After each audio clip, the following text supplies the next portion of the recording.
Donc je vous dis à très bientôt dans un prochain live ou dans une prochaine vidéo. Mais qu'est-ce que vous faites? Vous faites une vidéo sans moi, c'est ça? Non mais c'est pas moi, c'est la raison qui l'a décidé. La raison? Comment t'as pu me faire ça? Il fallait qu'on le fasse.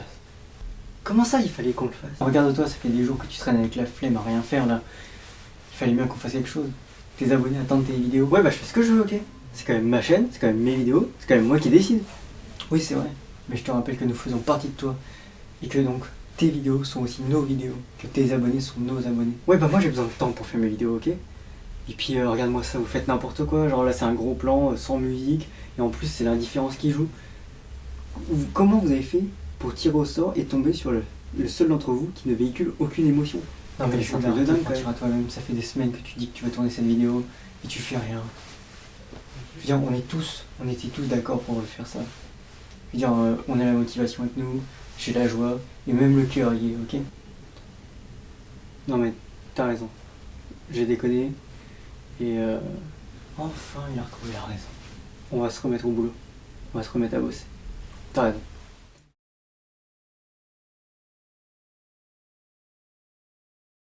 Notre histoire commence il y a environ 13,8 milliards d'années. C'est la période du Big Bang. À cette période, tout ce que l'on connaît est condensé en un point très chaud et dense qui va entrer en expansion rapide. Contrairement à ce que son nom évoque, le Big Bang n'est pas une explosion, mais véritablement une expansion de la matière. L'expansion du Big Bang se fait de manière diffuse et homogène.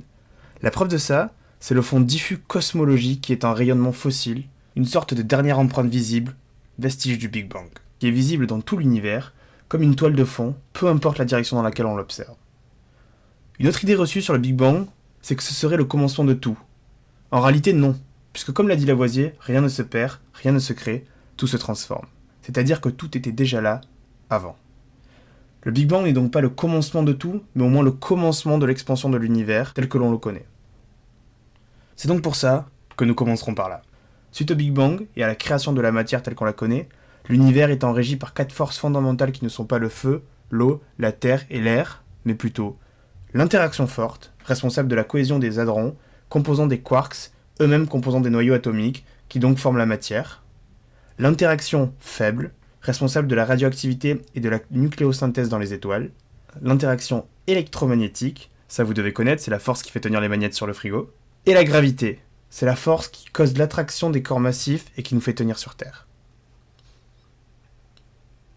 À cause de ces forces, a commencé à se former il y a 13,2 milliards d'années des proto-galaxies qui n'étaient que des amas de gaz, hydrogène, hélium, et qui par gravitation s'attiraient entre elles et en entrant en collision formèrent les premières galaxies. Il existe une multitude de galaxies, dont les formes varient beaucoup, mais celle qui nous intéresse aujourd'hui, c'est la nôtre, la Voie lactée, qui fait partie des galaxies à spirale. Au sein de notre galaxie, il existe des milliards, et peut-être plus encore, d'étoiles dont environ 1/10 sont naines jeunes, et parmi toutes ces étoiles se trouve notre Soleil. Notre Soleil s'est formé il y a environ 4,6 milliards d'années.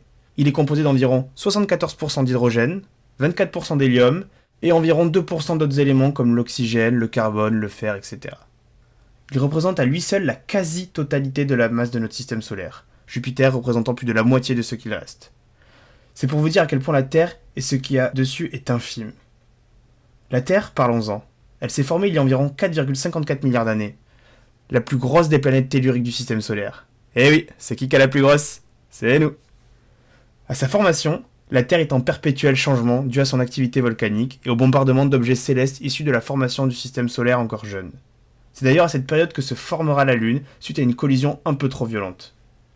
Nous allons faire un petit bond dans le temps pour se retrouver il y a environ 3,8 milliards d'années. Il faut savoir que l'apparition de la vie reste encore un mystère, mais il existe plusieurs grandes théories. Nous allons volontairement n'en développer qu'une seule. On va commencer par replacer le contexte. Nous sommes sur Terre, et à cette époque l'atmosphère est bien différente de ce qu'elle est aujourd'hui. On considère que les océans et la croûte terrestre sont à peu près formés. Dans des points précis comme des sources chaudes ou dans les fosses océaniques, a pu se former un milieu propice à la vie que l'on appelle soupe primordiale. Composé de monomères simples qui se seraient formés suite à des réactions chimiques entre les roches et l'atmosphère, essentiellement composées alors de méthane, d'ammoniac, de vapeur d'eau, de gaz carbonique et d'hydrogène sulfuré. Pour ceux qui ne comprennent rien à cette partie, nous allons essayer de faire une analogie avec quelque chose de plus concret. Imaginons que la vie est une maison, et pour construire cette maison, nous avons besoin de briques. La soupe primordiale serait un milieu dans lequel on peut trouver des briques simples pour construire la première maison. La théorie que l'on va appeler les gènes d'abord voudrait que dans cette soupe primordiale se soient formés des acides aminés qui en s'assemblant formèrent le premier ARN, acide ribonucléique, qui aurait servi à la fois de support à l'information génétique et à la fois de catalyseur pour former de nouveaux ARN à l'aide des acides aminés contenus dans son milieu. Ce qui, avec des mots plus simples, définit l'ARN comme à la fois l'œuf et la poule. Et ensuite, de réplication en réplication, l'ARN serait à l'origine des premiers métabolismes qui définissent la vie. La vie est définie selon le Larousse comme caractère propre aux êtres possédant des structures complexes, capables de résister aux diverses causes de changement, aptes à renouveler, par assimilation, leurs éléments constitutifs, comme les atomes et les petites molécules, à croître et à se reproduire. À partir de là, on imagine que des ARN aux métabolismes différents se sont retrouvés ensemble et ont commencé à former la première protocellule. Bien sûr, comme pour tout, cela a dû prendre beaucoup de temps, plusieurs milliers d'années. Mais voilà, nous avons notre première cellule vivante et de là va s'en découler tout un arbre du vivant. Ce que nous vous proposons dans les prochaines émissions, c'est d'explorer cet arbre du vivant. Nous allons sûrement commencer avec les végétaux, et après nous vous demanderons de voter pour savoir quelle branche du vivant vous voulez explorer. Nous venons de vous raconter plus de 10 milliards d'années d'histoire, donc vous devez comprendre que tout ceci est bien plus complexe et que ce n'est qu'une version simplifiée de l'histoire de l'univers. Si tout cela vous intéresse, nous vous invitons à vous renseigner et à faire vos propres recherches. De plus, tout ce qui est dit ici ne sont que des théories. Peut-être que dans quelques années, nous découvrirons que nous nous sommes trompés. Mais souvenez-vous de ce qu'a dit Confucius. La véritable erreur est celle que l'on ne corrige pas. La vie est un processus lent, mais qui au terme de millions d'années d'évolution donne des choses magnifiques. La vie est précieuse. Respectons-la.